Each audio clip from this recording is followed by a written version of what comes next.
it's a great place to come visit first. The new administration puts an emphasis on Central America, immigration, and the Panama Canal. A look at Secretary of State Marco Rubio's first diplomatic trip from a Catholic perspective. We know that porn causes harm and that it leads to more sexual dysfunction to our children. Protecting our children. What's at stake in the Texas pornography case being decided now at the United States Supreme Court? We want to give our very best. And what can we do more glorious as a human person than to sing our prayers? Teaching appreciation for the oldest forms of Catholic music right from early grade school. Sisters show up for the Super Bowl who aren't really huge football fans the rest of the year. Nuns and bishops take sides and get into the spirit of the big game. Super Bowl in the convent and our annual Bishop's Bet. It's all here on EWTN News In Depth.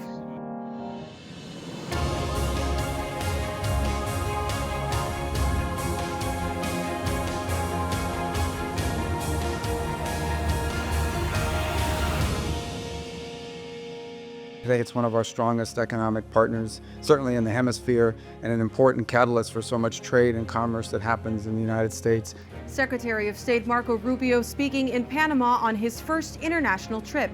His tour through Central America shows Trump is setting his priorities on our closest neighbors. His administration is trying to balance building relations with countries in the Western Hemisphere and putting pressure on initiatives it says hurt the interests of the United States. Welcome to EWTN News In Depth. I'm Montse Alvarado in This Week for Catherine Hadro. It's been more than a century since the Secretary of State made Latin America the destination of a first international trip. Rubio's visit puts the region in a new spotlight, but it also shows Trump's priorities, cracking down on immigration into the United States and loosening China's ties on Central America.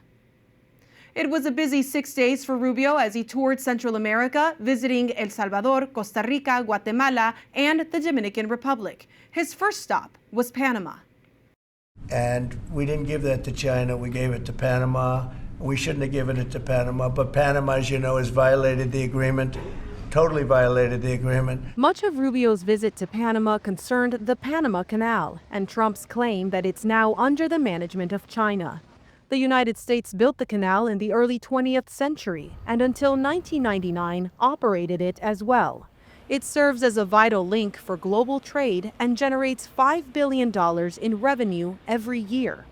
Trump says Panama broke its deal of neutrality when it, quote, gave China the canal. Panamanian President José Raúl Mulino denies that claim. There seems to be some confusion between the channel and the ports that needs to be cleared up. The adjacent ports, all of them, have no involvement in the administration of the canal, none whatsoever. Trump's call for America to retake the canal has been met with condemnation, both from Panama's president and its people. But China's growing influence in the country is undeniable. In 2017, Panama became the first country to sign on to China's Belt and Road Initiative, a massive project that seeks to connect East Asia and Europe through railways, pipelines, highways, and maritime routes. It's basically the Chinese Communist Party's imperial vision to turn the economic orientation of the whole world away from Washington and toward Beijing, away from the West and toward the East. And usually with the Belt and Road, you find that once you make that deal, you either have trouble paying off the loans over time, and oftentimes you'll find China's military come knocking at your door because they want to start basing or have some sort of presence in your country. A Hong Kong-based company operates seaports at both ends of the waterway. They're not state-owned, but are subject to China's national security laws. Michael Sobolik, a senior fellow with the Hudson Institute, says that could pose serious issues for the United States. Imagine that China forward deploys either some sort of military ships or cargo ships that have missiles in them, or ships that they just literally use to preposition and block canal access. So the danger is, what if the US military either is denied transit through the canal by Beijing, or what if that transit is even at least delayed? That is an unacceptable scenario, and it is a crisis scenario because we have vital interests within the first island chain in the Indo-Pacific. Rubio did not repeat Trump's call to retake the canal, but did tell Mulino that his country would face action if it did not cut ties with China's Belt and Road Initiative. The Memorandum of Understanding of 2017 on the Silk Route, the Belt and Road Initiative, will not be renewed by my government. On his last day in Panama, Rubio turned his focus to another top priority for Trump, immigration. And before boarding a plane of his own, watched a deportation flight with dozens of immigrants depart for Colombia. In El Salvador, the focus on immigration continued when Rubio received an unprecedented deal from current President Nayib Bukele.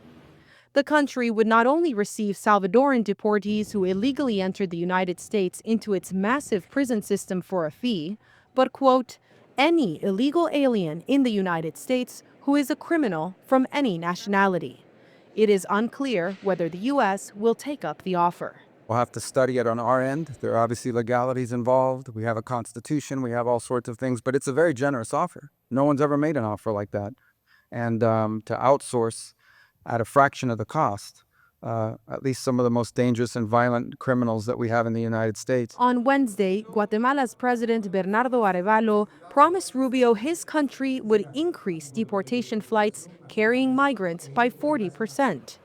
These immigration agreements highlight Trump's effort not only to increase deportations from the U.S., but to stop migration at its source.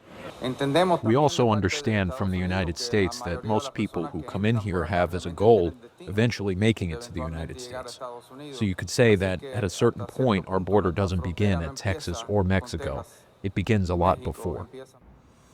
To discuss the Secretary of State's visit to Central America, we're joined by EWTN contributor Alberto Fernandez. During his time working at the U.S. State Department, he served as a diplomat in both Nicaragua and Guatemala. Thank you so much for joining us, Alberto. In a piece for the Wall Street Journal, Rubio said his trip signifies an America's first policy. He writes, for many reasons, U.S. foreign policy has long focused on other regions while overlooking our own. As a result, we've let problems fester, missed opportunities, and neglected partners. That ends now.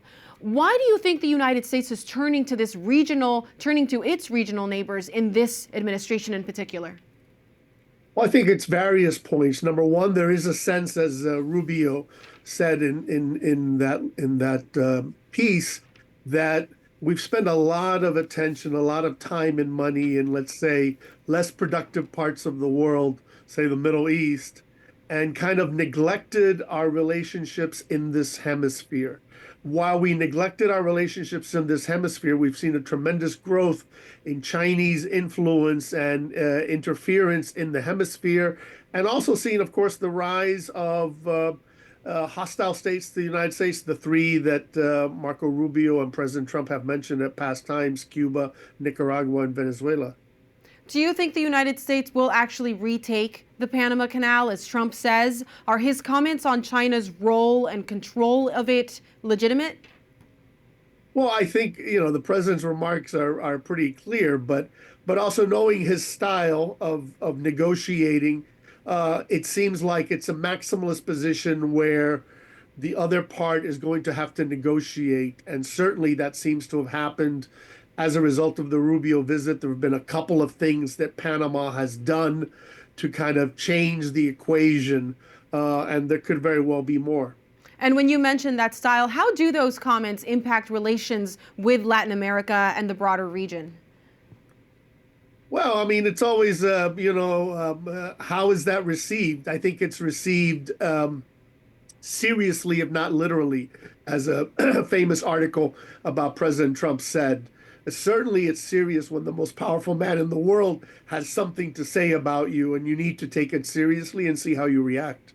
Well, let's turn to El Salvador and that proposal to keep America's inmates in its own prisons. What do you think of that deal? Is it unprecedented? Could it actually happen as a collaboration between two countries? I know there are some experts who say it's neither legal nor ethical.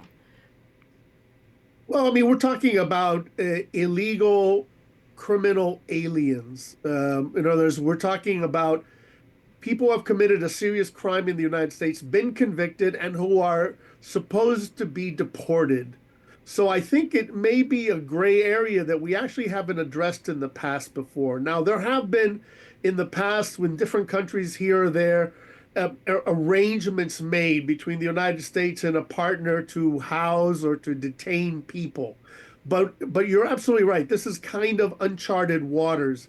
But as I said, we're not talking about American citizens. We're not talking about people who have a right to be in the United States. They're both serious criminals and people who are supposed to be deported. Well, something to watch for sure. Much of Rubio's trip was overshadowed by news from Washington, notably shuttering the United States Agency for International Development, or USAID, which Rubio says he now runs as part of the State Department. Do you see that impacting our relationships with Latin American nations, where USAID's work really was a feature of soft power in the region? Yes, but it could impact for the good as well.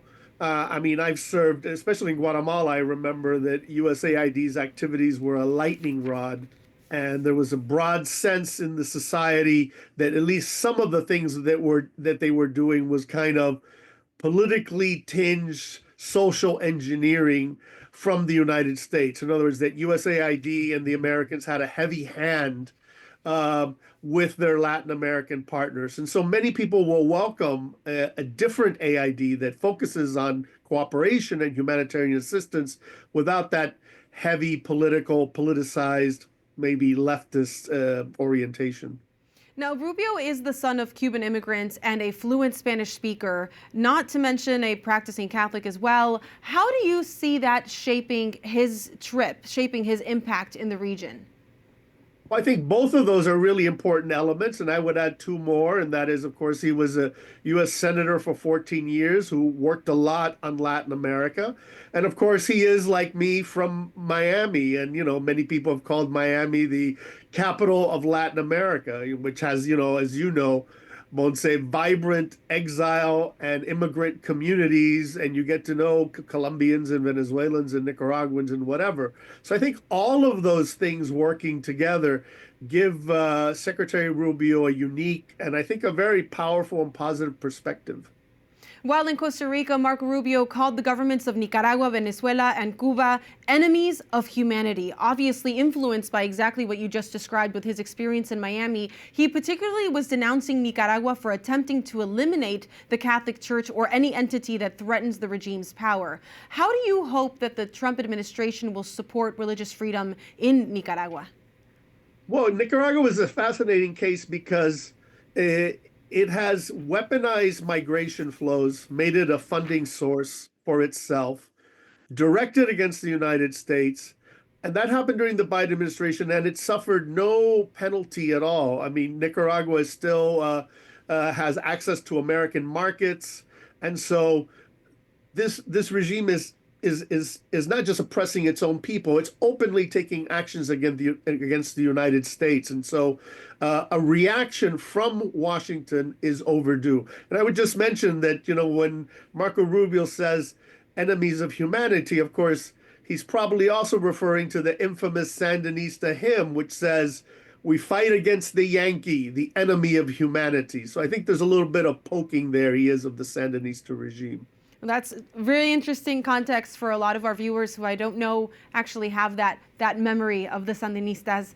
Thank you so much, Alberto. It's always great to have you on. Your insights are really remarkable. I hope that we'll be able to have you on again. Thank you. A Nicaraguan bishop whose imprisonment sparked a global outcry is breaking his silence in an exclusive interview with EWTN News. The Daniel Ortega regime accused Bishop Rolando Alvarez of treason because of his outspoken opposition to religious persecution in Nicaragua.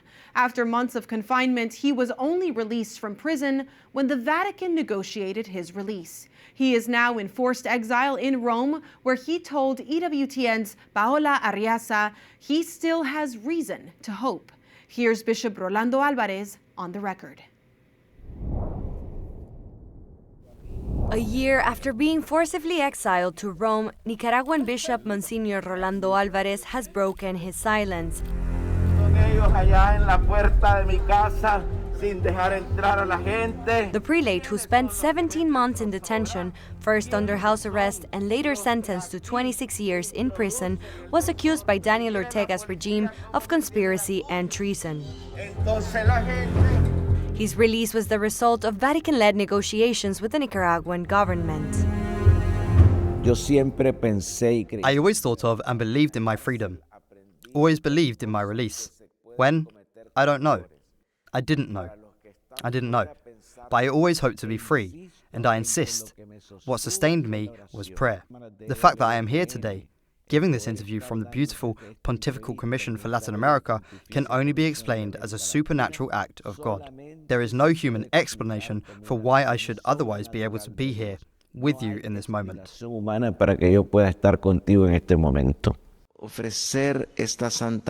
Despite being forced to leave his homeland, Bishop Alvarez continues to feel united with the Nicaraguan Church. I do not feel exiled, but liberated and in the diaspora. And in the diaspora, faith always grows and hope is strengthened. During his imprisonment, international organizations such as the United Nations expressed grave concern over his physical condition and called for his release. In 2023, just months after his incarceration, U.S. Congressman Chris Smith demanded proof from Nicaraguan dictator Daniel Ortega that the bishop was still alive. How was your health when you arrived in Rome 1 year ago, and how are you feeling now? I have had a year of recovery, certainly in terms of my overall health, but also a year in which I have been finding the inner peace I so desperately needed. To put it in quantifiable terms, I arrived at zero. Zero in all my psychological, psychiatric, emotional, affective, sentimental, moral, spiritual, physical, and semantic capacities. Zero. Today, a year later, I can say that I am 90% recovered.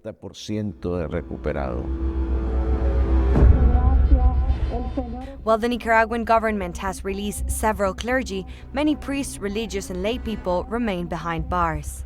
Religious persecution in the Central American country has profoundly impacted the local church, forcing more than 400 citizens into exile, according to Bishop Alvarez. Since the expulsion of the Apostolic Nuncio in 2022, the regime has intensified its crackdown, dissolving the Jesuit order, seizing church properties, confiscating the major seminary of Matagalpa, and most recently taking over the monastery of the Poor Clares. How is the situation in Nicaragua for the local church? I always carry in my pocket the pastoral letter that the Holy Father addressed to the Nicaraguans on April the 2nd of last year. And in that letter, the Pope exhorts us, in a tone that is very familiar and very much our own, to believe in and trust divine providence, even in those moments when, intelligibly, we cannot understand what is happening. In other words, in those times when hope turns to darkness, we must firmly believe that God is at work in human history and in the history of nations. And I am convinced of this. That is why I am a man of hope, and I believe that my people, my nation, is a people of hope.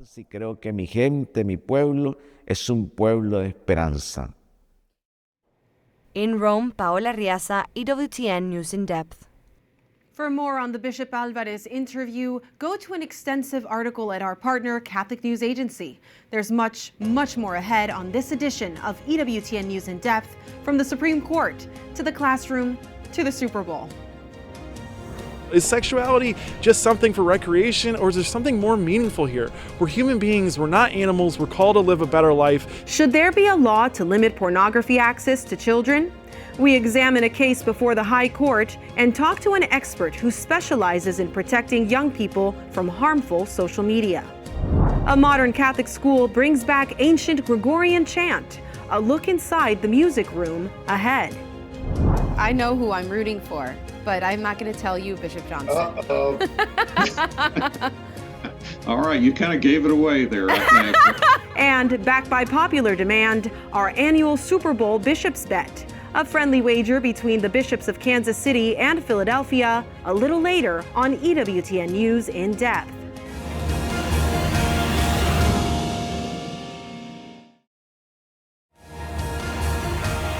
It's obvious that porn is not good for anyone, including adults, but if we're going to have it in this country, if we're going to allow for porn to exist, we have to at least protect our children. How young is too young to have legal exposure to pornography? That's the subject before the United States Supreme Court. Free Speech Coalition, Inc. versus Paxton, a Texas case argued before the justices last month. Reporter Mark Irons was outside the high court to capture the sentiments of those who came to express their concern. And he spoke to victims who talked about their porn addictions beginning at a very young age. Mark tells us what's at stake. One of those biggest assaults that we have against our children is pornography online. Saturated with screens, TVs, computers, tablets, and smartphones, children can easily be exposed to sexually explicit material whether they seek it out or not. As president of the American Principles Project, Terry Schilling, a father of 7 children himself, has a warning. If you're a parent in this country and you have children, porn is absolutely something you need to be monitoring and making sure that you're protecting your children from. Recent studies report some children see pornography as early as 10 years old or younger. Taylor Mathoka says she was 7 when she was first exposed, and a 10-year addiction followed, impacting her mental health. I became depressed. I had a lot of anxiety. I couldn't trust anyone. I isolated. I felt so much shame. And with more than 20 years of experience in combating sexual exploitation, including time as a police investigator, Marcel Vandervaart, the president of the National Center on Sexual Exploitation, says pornography is detrimental to society. From sex trafficking, from a child-on-child sexual abuse, prostitution, with all of these interconnecting pieces of sexual exploitation, pornography is a consistent and a coherent thread in all of that. In recent years, 19 states have passed laws requiring pornographic websites to verify the age of visitors through ID upload. Verify your age online for buying alcohol, tobacco, nicotine, gambling, all these adult entertainment things. We verify your age, except for porn. That's not right. It's not acceptable. The pornography industry, represented by a group called Free Speech Coalition, has pushed back, describing a Texas state law as extraordinarily burdensome and invasive, effectively deterring adults from accessing legal content. The issue now comes before the Supreme Court, and a major case will be decided that could protect children from pornographic websites. Last month, during oral argument in the case involving age verification in Texas, justices questioned an attorney representing the porn industry. You dispute the societal problems that are created both short-term and long-term from the rampant access to pornography for children. Justice Kavanaugh, that is a complicated question. Do you agree that there is a compelling government interest in keeping obscene materials from minors? Yes, unequivocally. But the porn industry says age verification isn't needed, arguing parents can put filters on computers or phones to keep children from accessing porn. Justice Amy Coney Barrett questioned that. Kids can get online porn through gaming systems, tablets, phones, computers. Let me just say that content filtering for all those different devices, I can say from personal experience, is difficult to keep up with.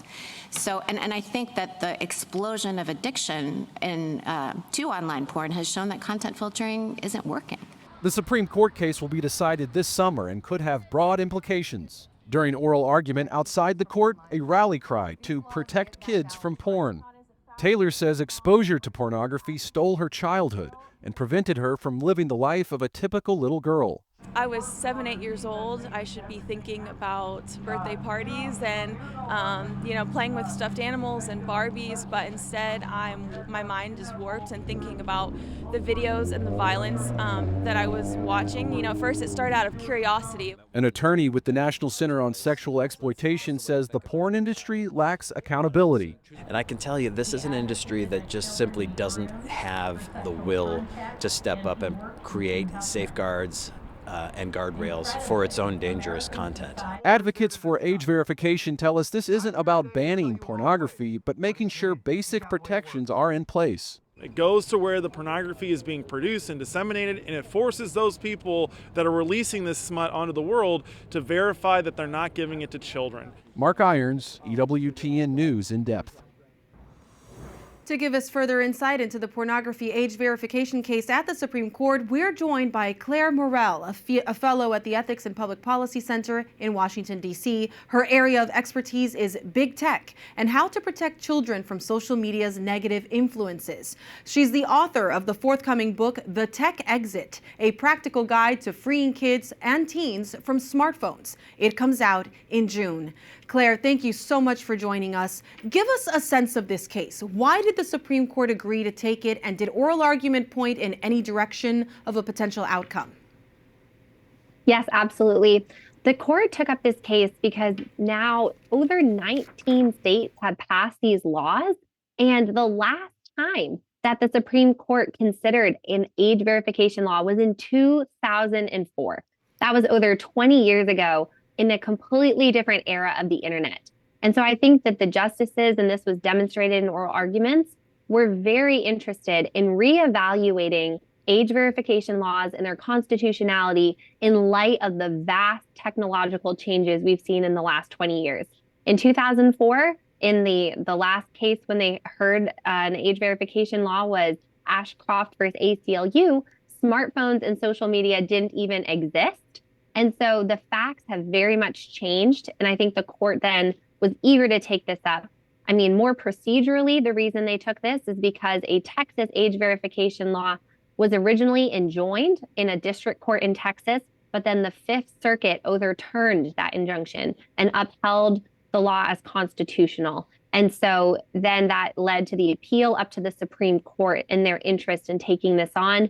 And I was very encouraged by oral arguments. I felt like 7 of the 9 justices seemed to be strongly indicating that states need to be able to legislate in this important area to protect kids online, and seem to be willing to apply a lesser degree of scrutiny than we've seen in the past than was the case in Ashcroft versus ACLU, which was strict scrutiny, which is the highest constitutional hurdle to overcome. And so they all seemed very willing to try to apply some lower level of scrutiny to allow states more flexibility in this area.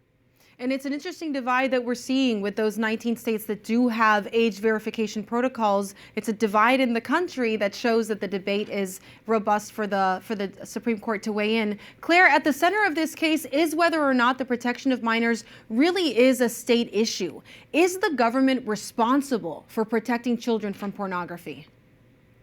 It's a complicated question. I would say ultimately, most people would agree that parents are responsible and they are on the front lines. But I think, as has been clearly demonstrated in this case, and the reason behind states bringing laws in this area is that parents with filters has not been enough. That has been the status quo of the last 20 years. And unfortunately, the rates of pornography exposure and addiction are just exploding. And it's because in this smartphone, social media era, a parent doing everything they can with filters simply is no match for pornography in the ways that it's so easy for a child to stumble across. Over half of teens are exposed accidentally, means they're not looking for it. They're coming across it through social media. And often these filters, they can't filter out the content inside of apps. They can't necessarily filter in-app browsers. There are ways to connect to the internet through these applications. And so it's very difficult for a parent to oversee. And as has been acknowledged for years in precedents in protecting children from obscenity, there is a compelling government interest. We recognize that there are societal costs and harms to pornography exposure. And in today's day and age, if a parent does everything they can, another child with a smartphone can just easily lean over and show a child pornography. And so individual families and parents aren't enough. And that's why states are saying we want to come to parents' aid and provide this critical layer of protection to back parents up. So it is, I think, an area that states do have a responsibility to protect our children and coming alongside parents to help them do so. Now, protections for sexual content and pornography are based on free speech law. Many people are fearful of the effects that restricting access to pornography will have on other groups that have been targeted for speech restrictions. Are these worries well-founded? Is that actually a real fear? No, this is a very narrowly tailored law. If you read the law, the kinds of sites that will be targeted are pornography websites, that they have to have over a third of material that is deemed harmful to minors. And if you read that material harmful to minors, it's clearly talking about obscenity and indecency, which there's an entire standard for in our Supreme Court precedent. They have defined how we judge what obscenity is. And this is really not a content-focused restriction. It's not saying these websites even have to take down certain types of content. It's all about access. And they're trying to say adults can access this speech, but children cannot because it is harmful to them. And it has long been upheld that we can consider obscenity to minors as a more protective standard than what we would say is appropriate for adults. And so these laws are specifically just trying to restrict children's access to content on big pornography websites that would be considered obscene as to minors, again, under this very detailed criteria in the law. So this will not implicate free speech in other areas. And most importantly, it won't even implicate free speech in this area. Now, a lot of the content on these websites would be considered even obscene for adults, but that's not what's at issue. They're not saying adults can't access this content. And because our technology has advanced so much, age verification can now be done in ways that is anonymous and private and convenient for adults in less than 30 seconds without revealing any other personal information about themselves to the websites. And so it's not going to be a burden on adult speech in any way. Now, that reality of how narrow and tailored this is really affects the way that those who are trying to fight porn addiction do their work. A ministry fighting porn addiction recently noted in an exclusive interview to EWTN that these age restrictions just aren't enough. Do you see a different path for protecting children and anyone from access to this harmful content? I would just echo what they're saying. I think is that it's such a vast problem. There's no silver bullet solution. We need protection at all sorts of different layers. I think the age restrictions do play a critical role because if a child were to accidentally click on a link to Pornhub, it means they would not be able to actually get through to see that website's content. And now, of course, the big pornography websites aren't the only way kids are coming across pornographic material. And sadly, it's actually directly on the feeds of a lot of social media apps today. So it's certainly not a silver bullet, and no one is saying that. But what we are saying is that filters and individual parents is not enough. The government can help parents by putting the onus back on the pornography websites themselves to say you can't allow children onto your sites to access this harmful material. And so it is a critical layer of protection, but we need more. And so I'm encouraged that I think this is just the start of policy solutions in this area to try to better protect our kids online from this content. Well, Claire, thank you so much for your analysis. We'd love to have you back on once the case is decided. Thank you. Absolutely. Thank you so much. Of course. News headlines are next in the Week in Review.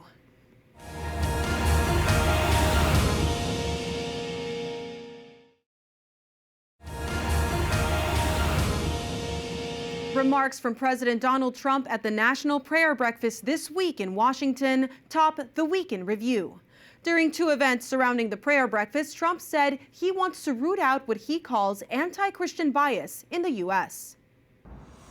I'm announcing that I will be creating a brand new presidential commission on religious liberty. It's going to be a very big deal, which will work tirelessly to uphold this most fundamental right. The president has signed an executive order targeting anti-Christian persecution, though in his remarks, he told the audience he had never heard of anti-Christian bias before. In announcing a series of faith-based initiatives, Trump also said he would reestablish the White House Faith Office and that he had chosen his longtime spiritual advisor, televangelist Paula White, to lead it. White is linked to the prosperity gospel, a belief that faith in God brings material wealth. The president had his first visit from a foreign leader when he invited Israeli Prime Minister Benjamin Netanyahu to the White House this week. The two leaders met during a delicate time in the ceasefire agreement meant to wind down the 15-month war in Gaza. Netanyahu's right wing in Israel is pressuring him to resume the war, while Hamas says they will not release any more hostages until Israel withdraws all of its forces. Trump expressed his support to Netanyahu in rooting out Hamas and suggested the 2 million displaced Palestinians should be permanently resettled outside the war-torn territory in nearby countries like Jordan and Egypt. At a news conference, the president called Gaza a demolition site unfit for habitation and said instead that the U.S. would take over the territory and develop it. We have an opportunity to do something that could be phenomenal. And I don't want to be cute, I don't want to be a wise guy, but the Riviera of the Middle East, this could be something that could be so bad, this could be so magnificent. But more importantly than that is the people that have been absolutely destroyed that live there now can live in peace in a much better situation because they're living in hell. When reporters asked Netanyahu what he thought of the president's suggestion, he said it was an idea worth listening to and called it the first original idea that has been raised in a long time. The idea did not go over well with Palestinians. It stunned American allies and other global powers and infuriated the Arab world. Critics called such an expulsion and ethnic cleansing contrary to international law. Palestinians, now living in the worst of conditions, roundly rejected the idea, calling Gaza their homeland. Dying here is better. It is better than going anywhere else because you have nothing after losing your land, country, and home. Although it is demolished, our homes are worth the whole world for us. We are deeply shocked by Trump's remarks. He is attempting to intimidate and threaten the Palestinian people with coercion and forced displacement. As Palestinians, we will not leave this land. What they failed to achieve through war, they will not accomplish through political means either. Many analysts doubt the plan could ever happen, and after his remarks, the White House seemed to suggest that any removal of people would only be temporary while rebuilding occurs. But President Trump restated his vision later in the week, writing on Truth Social, the Gaza Strip would be turned over to the United States by Israel at the conclusion of the fighting. 2 federal judges ruled back-to-back against President Trump's Day 1 executive order to end birthright citizenship, a legal principle that automatically makes anyone born in the United States a citizen. A Maryland judge issued a national injunction on the order on Wednesday, and a second judge from Washington state similarly ruled on Thursday, calling Trump's move unconstitutional. The administration is expected to appeal.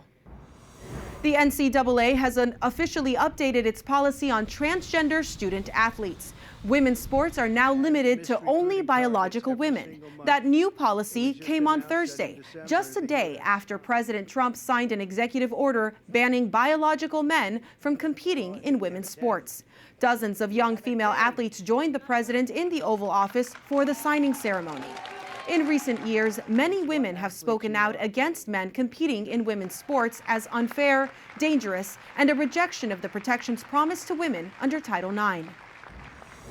The Department of Defense will no longer cover the cost for military members and their family members to travel out of state for abortions and fertility treatments like in vitro fertilization. The new memo removes a Biden-era policy enacted after the overturning of Roe v. Wade that sought to ensure troops could access the procedures no matter what state they were assigned in. Many conservative lawmakers who saw the old rule as federal funding of abortions applaud the change. Many feared economic chaos in the United States and in other parts of the globe after President Trump threatened to impose a blitz of tariffs on some of the country's biggest trading partners earlier this week. Trump was on the verge of imposing a steep 25% tariff on imports from American neighbors, Mexico and Canada, but backed down after a steep drop in the stock market on Monday. Both countries also offered enhanced border support to delay the tariffs from going into effect. Canada says it will elect a fentanyl czar to help halt the flow of illegal drugs into the U.S., and Mexico pledged to station thousands of its troops on the border. Tariffs did move forward on China, which retaliated to Trump's 10% tariffs with its own tariffs of 15% against American imports. The Trump administration contends tariffs will protect domestic industries and curb fentanyl trafficking. But many economic experts say tariffs will be a disaster. I'm very comfortable with how we are moving forward on trade policy, because we have experience on our side. And again, what we're trying to do is save jobs, factories, and lives. That's Trump trade policy. I think it's a lose-lose. It's just a question of how big the loss. It raises prices, raises inflation, and of course, we've been through a very wrenchy period globally with high inflation. It's been a real problem. Negotiations with Canada and Mexico are ongoing as Trump holds off on implementing the tariffs until next month. Trump has suggested that levies against the European Union could be next, but the EU is already preparing a response. The attempt to shrink the federal government under billionaire Elon Musk's Department of Government Efficiency ran into a temporary restraining order from a federal judge late this week. Millions of federal workers had received emails offering buyouts if they voluntarily resigned and accepted the offer by a midweek deadline. But several labor unions challenged the offer's legality, and the judge ordered a hearing for next Monday. Even with that delay, other federal workers were shown the door at agencies President Trump wants to downsize. Protests erupted in Washington and in state capitals around the country as the administration announced massive layoffs at the U.S. Agency for International Development, dismantling the primary vehicle for U.S. foreign aid. The White House accuses USAID of financial fraud and abuse. At the Environmental Protection Agency, nearly 200 employees who work on reducing environmental harms to poor and minority communities were put on paid administrative leave. And the CIA became the first intelligence agency to suggest employees can quit their jobs in exchange for a buyout if they are not responsive to the Trump administration's national security priorities. The White House says this is part of the president's plan to reshape the federal workforce. We encourage federal workers in this city to accept the very generous offer. If they don't want to show up to the office, if they want to rip the American people off, then they're welcome to take this buyout, and we'll find highly competent individuals who want to fill these roles. It's one thing to downsize the government. It's one thing to try to obliterate it. And that's what's going on. And that is what is so frightening. Meantime, an attempt to find out the identity of up to 6,000 FBI agents and analysts across the country who worked on the January 6th investigation also ran into a delay after new leaders at the Justice Department demanded a list of their names be handed over. The acting head of the FBI was accused of insubordination when he refused to do so. In response to a lawsuit filed by the FBI Agents Association, a federal judge has paused movement in the standoff as both sides appeared at a court hearing. Lawyers representing the agents say they fear their clients will become the target of revenge firings, and they say agents' lives and those of their families will be at risk from pardoned January 6 defendants if FBI names are made public. The Justice Department assured the judge that the Justice Department has no immediate plans to reveal names, but could not guarantee what Elon Musk or the White House might do. An update now about last week's tragic mid-air collision between an American Airlines jet and an Army Black Hawk helicopter near Reagan National Airport in Washington. After days of recovery, the bodies of all 67 victims have been retrieved from the Potomac River. The Army Corps of Engineers said Thursday that salvage crews have also now recovered all major parts of both the jet and helicopter. Investigators from the National Transportation Safety Board are analyzing the cockpit voice flight data recorders from both aircrafts. In the meantime, Federal Aviation Administration officials announced a slight slowdown of flights coming in and out of Reagan Airport. They say they want to, quote, ease up on the gas and reduce stress for air traffic controllers who are working and guiding planes while at the same time having a front row view of the recovery efforts. In the midst of all that sadness, we'll try to lift the mood a bit with inspiration from a Catholic school. We're watching these students be drawn into the beautiful timelessness of the church. It's incredible. Next, learning to perform Gregorian chant, what one school is doing to bring love of church music to its students. We are an early to bed, early to rise community, so whether or not we make it through the halftime show is yet to be seen, but the first half you will find me on X live tweeting. And later, we talk to the nun who spearheads the social media frivolity in Super Bowl in the convent.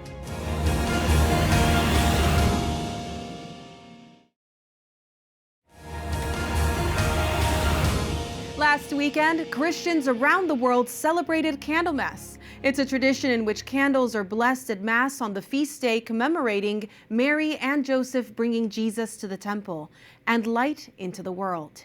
The feast officially closes the Christmas Epiphany season. In Pasadena, Maryland, EWTN News In Depth went to a concert on Candlemas, emphasizing the importance of sacred music in honoring our Lord. Roselle Reyes has This Catholic Life report. It really just connected to my soul. I just felt really lifted up to God. The beauty of sacred music. It's my favorite music, actually, this Gregorian type of chant that we were hearing today. Gregorian chant, written over the ages to accompany the liturgy, sanctify the faithful, and glorify God.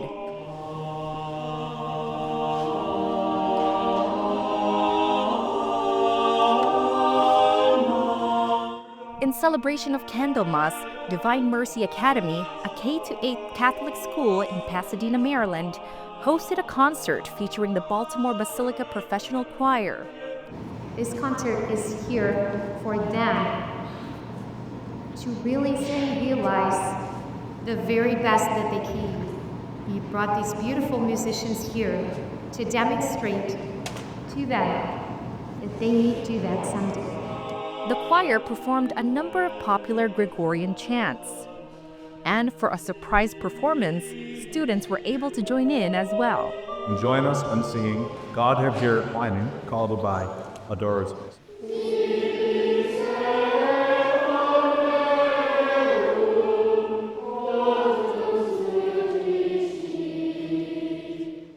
These 150-some students started learning how to sing as early as kindergarten, as music is part of their curriculum. With the little ones, we focus mainly on the ward method, just teaching them how to use their body and their voice to sing.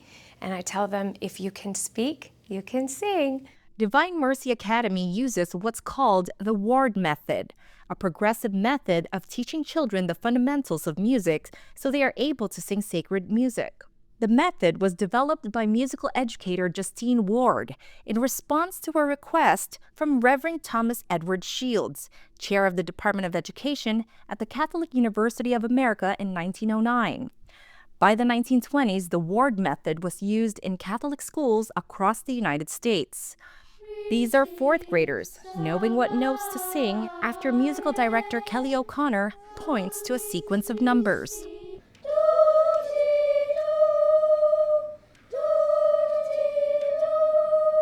Throughout the years, Divine Mercy Academy has asked the director of the International Ward Music Program at Catholic University, Amy Zuberbuehler, for guidance. Zuberbuehler was impressed by the students' progress. She explained that teaching children about sacred music will have a lasting impact in the future of the church. In order to have singing congregations, right, you have to do the step-by-step work when they're young. And to have them also have an appreciation of music and what music is. Parents are also thrilled that their children are learning Gregorian chant.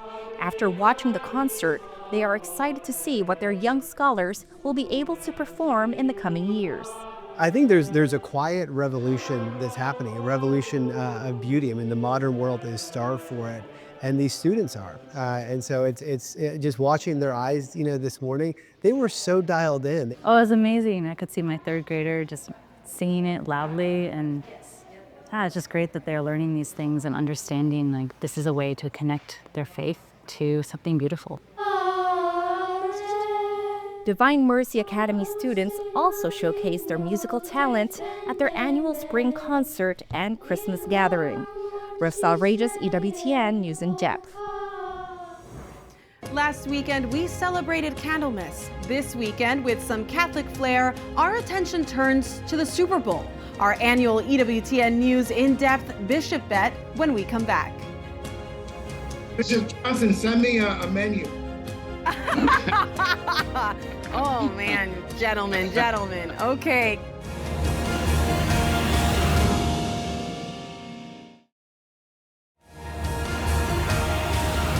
This This weekend, millions of Americans will tune in to watch the Super Bowl. Many catch the game at a local restaurant, others at a house party with friends. But some football fans watch the Super Bowl from their convent. In 2018, some sisters from the Daughters of St. Paul decided to start sharing fun moments from their community's watch party on social media, and the hashtag Super Bowl in the convent went viral. Now, not only do the sisters continue the trend every year, but other religious orders have started to take part too, sharing hilarious moments and quips throughout the game. Sister Bethany Davis, one of the Daughters of St. Paul, shares how this trend is a fun way to give people a glimpse into community life. There are sisters in this room that are very clearly here just for the food. And there are sisters in here that are very clearly here just for the commercials. And there are sisters here that are actually here to watch a football game. You know, we spend a lot of time in prayer and intercession, but we also are normal people with normal loves. And I think it's important for people to see that in their feed. And it brings a little joy just to see the sisters being themselves. Sister Bethany says she and her sisters will continue hashtag Super Bowl in the convent this Sunday. Religious sisters aren't the only Catholics planning to watch the Super Bowl. Since this program launched every year, EWTN News In Depth hosts a friendly bishop wager for the Super Bowl. And for the first time, we have a rematch. I recently asked the bishops from both Kansas City and Philadelphia what's on the line this weekend. Bishop James Johnson leads the Diocese of Kansas City St. Joseph, and he's here for the third year in a row rooting for the Chiefs. And Archbishop Nelson Perez from the Archdiocese of Philadelphia joins us once again as the Eagles try to break the Chiefs' back-to-back championships. Gentlemen, bishops, it's so wonderful to have you here with us. Thank you. Bishop Johnson, this is your third time on this segment, always victorious. How does it feel? Are you confident the Chiefs will take the trophy again? I sure am. I mean, they've shown they can do it again and again, and so it'll be a tough challenge, but I'm very confident in Andy Reid, our coach, and Patrick Mahomes and the rest of the Chiefs. Yeah. Archbishop Perez, your Eagles are once again facing a big matchup against the Chiefs. Are you excited for this chance at redemption? Well, I think the bishop and his Chiefs are in for it because the birds are hunting. Well, I know they've got your prayers for sure.